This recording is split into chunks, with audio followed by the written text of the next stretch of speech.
শিরোনাম এক ঝাঁক নীল সাদা মেঘ।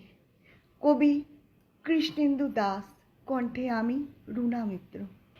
এক ঝাঁক বক, নিচেই সুন্দর মরুভূমি, তীর্থযাত্রীদের মতো দূরে চলে গেল। সাদা মেঘ, সাদা বক একসাথে ওড়ে পাহাড়ের কিনারে, ধীরে ধীরে মিলিয়ে যায় অন্য কোনো শূন্যের গভীরে।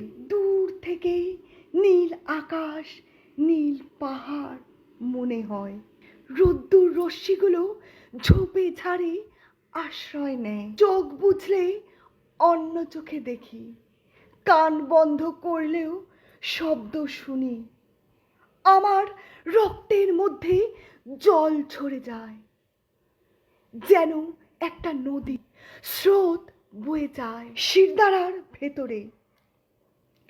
কতবার চড়েছি ওই পাহাড়ে, নাম ভুলে গেছে, কখনো কখনো মনে পড়ে।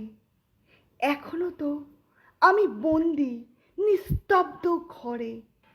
এক ঝাঁক বক ও কার্পাসের মেঘ ওড়ে, একটা একটা করে পালক ঝরে পড়ে সেই নীল সাদা মেঘে ঢাকা পাহাড়ে নয়, আমার ঘরের ছাদের উপর দিয়ে ভেসে যায়।